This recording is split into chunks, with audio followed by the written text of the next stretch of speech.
Hi, thank you for joining us for the Odgers-Berndtson One Question series. I'm Jules McKeen and I run the media industry sector out of London for Odgers Executive Search. And I'm delighted to have today joining us Kate Bulkley. Hi, Kate. Hello.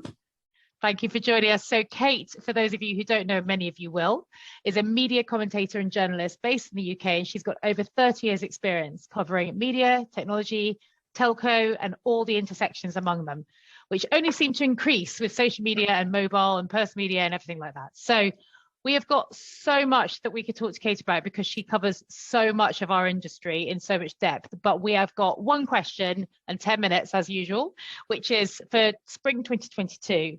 Kate, from your experience, what are the trends that you think we're going to see in 2022 in our industry? Well, it's a big question, and yet it's a small question, because I think the media industry is just getting more complicated and more, let's say, hot. Everything from content genres changing, global hits, to how people are consuming media, to how we're funding media. There's just a lot going on. There's a huge amount of consolidation in the M&A space. So when you asked me to do this, I sort of started to think, well, what could I possibly say that would be interesting? I'm going to talk about a couple of things. I think one is we've got a very interesting thing going on with content, not only in terms of production and the cost of content, but also how it's distributed and consumed. As you know, we've got a huge platform wars going on with the different, the Netflix started it all, the poster child of subscription VOD. But now everyone is tumbling in because they realize this is the new Nirvana. This is where you need to be. Disney Plus is the big name, but you've got everybody else. You've got Paramount, you've got HBO Max, you've got Viacom, you've got Discovery merging with Warner. I mean, it's an arms race out there. Who can win with what platform? How many subscriptions will consumers take? That's the interesting thing. I think that even less than 6 months ago, we were all saying, oh, maybe subscribers will take 3, maybe 4 subscriptions. And now people are taking 6 and 8. So I think that's interesting. Yeah. I think there's also a big growth on the AVOD side. So the advertiser VODs, the streaming is also growing. So in other words, this sort of the mechanics of how television gets to people has changed and will continue to change. I think we're going to see more consolidations. I mean, even if you look at Discovery and Warner merging, there's still just a pimple on the back end of an elephant compared to Netflix, for example. Yeah. And Netflix had its first quarter results just recently. They're up to, 220 million, global subscribers. I mean, it's a huge thing. And yet, and Disney is catching up. It's at 180 million, right? But, it's just everybody's, racing to get there. And of course, the cautionary tale is that Netflix, of course, had a terrible outlook for Q1 of this year, and their stock fell 20% yesterday. I mean, it was just unbelievable overnight. So I think what we're seeing now is kind of a maturation, if I can say that, of the platform space. We're going to see some people who don't make it, and we're going to see the big guys, I think, get bigger, and maybe the ones that we thought were going to get bigger, maybe not get bigger. Netflix is obviously the one we look at because it's been the leader in this space. Their weak outlook is just unbelievable. I mean, the analysts were predicting they were going to add 7.2 million subs, and they said in their results it was going to be more like 4, maybe 3. So, and what do you think is driving that, Kate? It's competition. It's competition. Right. It's just incredible competition. It's an arms race. So it's like, who has the best shows? So there's that. And that's, of course, driving consolidation. It's also changing pricing. I mean, look, Netflix just increased its prices. So it's, maybe they're growing up and realizing that it's not just about, they've got to actually make some money off this. So that's interesting. The other part is the impact of that is production, which is the programming side, which is also fascinating. And anyone who's in the production space or in the buying and selling of programming, that business has changed inexorably in the last couple of years. I mean, you look at just a couple of trends I would say we're going to see more of in 2020 is the idea of a global hit, right? I mean, it was just understood in the media business for years that, programming didn't really travel. Yeah. Comedy didn't really travel. Yeah. American dramas, yeah, they worked because they were so slick and marvelous, but nothing else. No. Now we've got, Money Heist, Casa de Papel, Spain, right? We've got Squid Game, Japan. I mean, come on, Korea. It's like, I mean, these are global hits. How did that happen? Lupin, a French drama, so made waves around the world. So it's like, okay, what is that all about? So I think that we've got that. We've got a hunger for content. Obviously, drama has been the huge one, but not just drama now. I mean, Squid Game is obviously a reality show. It's a very dark reality show, if I might say that. Oh my goodness. But I think that's another trend, if you want to talk about programming trends, kind of dark reality, that seems to be a thing. So I'm sure there's gonna be more of those. There'll be Squid Game, spin-offs. Some sort of terrible Hunger Game thing. Yes, exactly. Yeah, more Hunger Games. Of course, they've already announced Squid Game 2, God help us. So anyway, so I mean, but that's interesting. The other thing I'd say about that is there's, in some ways, it's a great time to be a producer because there's so much money sliding around the system because everybody wants to make stuff.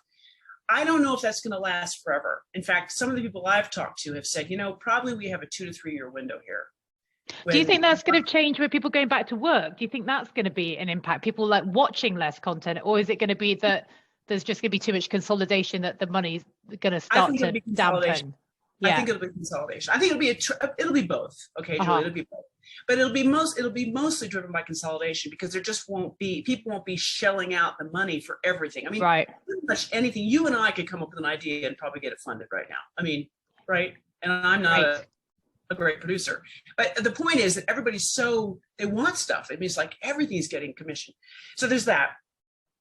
There's also kind of what I would call the margin squeeze issue going on. And if you look at the traditional broadcasting business, ITV gave a very interesting sort of forecast of what was going on with ITV Studios. And they talked about a margin squeeze. I mean, they said, yes, we're going to pivot to selling more to streamers. We're going to pivot to doing more global drama. But of course, both of those sound good, but there are less margins in those businesses, right? Okay. So, the minute you start selling to streamers that want global rights, which means you don't own the IP, the intellectual property, that means that you can't then sell in secondary and tertiary markets. You can't make all that back end. You're just getting it's big, but one big check. And if you get a big hit, you don't participate in any of that back end. So that's a margin issue for the broadcasters of the world. ITV brought it out in their results, but in their analyst presentation. But everybody else is feeling the same thing. So you're going to see, I think, this year more of that, and it means that the linear broadcasting business is going to change even faster than we thought it was. We knew it was moving towards a more streaming business. We knew it was getting rid of channels, linear channels. You can see them shutting down almost daily now. People are shutting down their channels. Disney started it, but now everybody else is too. Why do a linear channel? No, stream it. Do a fast channel. Do something on the IP. So it's all moving to IP. So that's kind of interesting. So it's sort of cost of production, margin fees. You're seeing it in Netflix too. I mean, Netflix made a very interesting comment. They said the growth of competition in the streaming business, this is Netflix talking, is, quote, affecting our marginal growth some. Oh, interesting. Now that's interesting. So, so margins are interesting. The other thing I would say is that the subscription business has changed how people think about their customers. That's a huge trend that's going on. The whole idea of you need to know your customer better. How do you do the mechanics? What does the platform look like? What's the mechanic for discovering content? All of this stuff sounds kind of technical and stuff, but it isn't. It's really, really important. In fact, the content is really important, but you can't just say content is king anymore, job done. It's content is king, but how the heck does it get surfaced? Yeah. How does it get found? How do people pay for it? I mean, how frustrated have all of us been trying to find stuff on all these various platforms? I mean, I had a situation last night. I was like, oh yeah, I want to see the show. Where the hell is it? Yes. It's not user friendly at all. There's no one central. That's the race, isn't it? To who owns that one. And have I subscribed to that one? And should I? Who knows? And the person who solves that, Kate, can also solve what we do on our phones when we think, where did I find that? Where did I have that message coming from? And where did I get to see that person and all of that kind of stuff? So I think, there's that. I think so. Sort of that sort of marketing content's key, but it's marketing, it's platform, it's how to differentiate. I think that's really important. The other thing that sort of hit me is something that we need to talk about, but it's kind of hard to talk about it, is the metaverse. Haha, excellent. You've heard about the metaverse. I think we've all, even my mum's heard about the metaverse now, Kate. Yes. I'm not sure she'd know what it was about, but.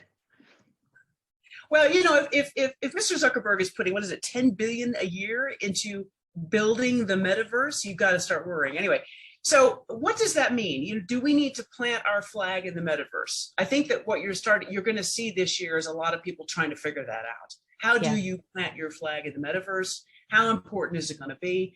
I mean, just bringing up ITV again, they've commissioned a show which is going to happen in, quote, the metaverse. It's going to happen actually in Fortnite, which is a game. Yeah. It's going to have, you know, they're going to basically do, I think it's I'm a Celebrity, Get Me Out of Here in the Fortnite game. They're going to have a castle. And guess what? They have an advertiser backing it, John Lewis. Great. So, you know, so I mean, you get the insects delivered to you so you can eat them at home while you're watching. Exactly. That would be the next thing. But how you get into that, is it important? You know, who knows? I mean, I think it's trend, but, you know, I sort of, you know, how are people going to wear the goggles? Are they going to want to watch a drama in a, you know, all that kind of stuff? We still have to figure that out. But I think, yes, it's something that's a trend that's happening. This whole trend of gaming and watching television, if I can put it that simply, coming together is coming together more and more. And obviously, when you look at younger generations who gaming is like part of something that they do, I think we're going to see more of that. So that's, I would say, there's something massive. There. That's a massive one. Metaverse people next week, but I think it's certainly a trend that's going on. And then the other thing, of course, the other buzzword that's going on is this NFT stuff, non-fungible tokens. Presumably linked to the metaverse, Kate, and one's ability to navigate through. And, you know, cyber cash and all that kind of stuff. I think, again, that's, you know, a digital asset representing something that can't be replicated. It could be a video. It could be an image. It could be piece of art. Yes. Art. Yeah, it could be whatever. You know, there's a lot of talk about what that means and what's going to happen, but I think we're going to see more in that. What's that going to mean for how people do shopping online, or how they shop, you know, drama, or, you know, all that kind of stuff. I think there's going to be something around that. I think we'll see more of that. And then the other thing just occurred to me, because again, I'm a journalist, so I think, you know, what's happened now. You know, YouTube originals closing down is fascinating. Yeah. You know, if you look at that, they started it, I think it was in 2016. It was all about, you know, how do we get more of our kind of creators out there? How do we, you know, sort of prime the pump of the YouTube platform? And now, you know, Kinsel's just said, close it down. We don't need it anymore. Look, we've got, I don't know, I think it's 2 million, how many people? 2 million creators they've got now on YouTube. You know, they're churning out whatever they're churning out, everything from eyebrow plucking to, you know, really cool music shows. I mean, you know, it's all kinds of stuff. So, you know, he's saying we don't need to do this anymore. This is a train that's going, and it's all this advertising funded stuff, and we'll put some money into some of these niche areas, like he was talking about Black voices and things like that. That's great. But basically, he's shutting it down. So YouTube, which originally, I mean, you may remember this, in 2018, they said, oh, we're going to be a subscription service, has really completely backed away from that, completely now backed away from basically funding programming. So I think that's an interesting thing too. Yeah. Let's say the social media, if we can call YouTube that too, the social, you know, the Facebooks, the social medias, the TikToks, these guys who are kind of over here doing content versus the television world. Yeah, they're getting closer and closer together. You know, TikTok is doing a lot more, particularly music. They're doing a lot of music stuff. Spotify with their podcasts. They haven't gotten the video yet, but they're doing a lot with podcasts. So, you know, there's kind of a convergence. There's a convergence going on. And what is that going to mean? And how is that going to impact all kinds of things? You know, content production, content creation, length of content, how content is viewed, award shows. I mean, you know, everything. It's huge. So I've talked for a lot here, but I don't know if that. Okay, this is fantastic. I feel like I've just read The Economist from front to end, and it's made me feel cleverer already. It's so interesting. A lot of all of those sorts of trends seem to come back to kind of fundamentally where you get your entertainment. And I use the word advisedly as opposed to necessarily just content, because, you know, as you say, the convergence with gaming is entirely natural. Games, even the game trailers look like James Bond movies. I Expect You to Die is like a James Bond movie, the quality of the trailer, and the environment of being within a 3D, you know, within the kind of VR headset is like being inside a movie where you can take part in the movie. It's a choose your own adventure book that we used to read in 1979, but writ large. And I think, you know, the access point, then the question of where do I access my content? How do I find it? What's the best deal for me? That's a big area to solve. I don't know how solvable it is. We still haven't solved the phone question of, did my friend WhatsApp me or text me or email me? But that feels, that kind of editorial ability to wade your way through an enormous amount of content, which is coming out and coming out and coming out. It is going to be a challenge for every production company and broadcaster and game manufacturer, isn't it? How you connect. Definitely. I mean, it's sort of like people often say, well, you know, this year is going to be the year of business transformation, or this year is going to be the year of technical transformation. I think this year is the year of service transformation. Right. Interesting. What I mean by that is that you have to service these consumers. You have to help them do whatever it is, find stuff, buy stuff, make sure they're not, you know, spending their annual income to be entertained. It's a different kind of approach. You know, broadcasting in the past has been basically the client has been the advertiser if it was commercial broadcasting, and the audience was kind of over here, and you needed the audience to get the advertisers in, but it was kind of now it's really about the consumer. You know, the consumer is the main focus. What does the consumer want? What will the consumer buy, either as a subscription, or what will they tolerate in terms of an advertising load on a stream? And there has to be a lot more focus on the consumer. At the same time, you know, bringing up what you're doing, there's also a workplace transformation going on, which is fascinating. You know, people are, let's say, less tolerant of sort of, okay, well, we're only going to watch one show a week. And in the workspace, they're less tolerant of, oh, do I really want to commute to the office every day? Yeah. So these are two huge trends that are going on that are impacting the media business, like they're impacting every business. I would say in terms of talent. I mean, look at talent. I mean, talent retention right now is tough because, of course, there's so much competition. Everybody's being pulled around because we need him, we need her, and then it's like, how do you get the new talent that you need that will actually help you get this service transformation that you need to your business to actually make your business work in the new world. Yeah. So you need these people who understand things like you were saying, you know, discovery, tracking, all this kind of stuff. And of course, obviously respecting privacy and all that kind of stuff. So, I mean, but it's these big things. So I would say there's a transformation going on in how we think about the consumer, the audience in a different way. It's really about a service transformation. Oh, Kate, my goodness me. I feel I have to have a lie down now with all the amount of stuff that we're all going to have to grapple with in the next 12 months. Oh, it's exciting though. It is exciting. It is exciting.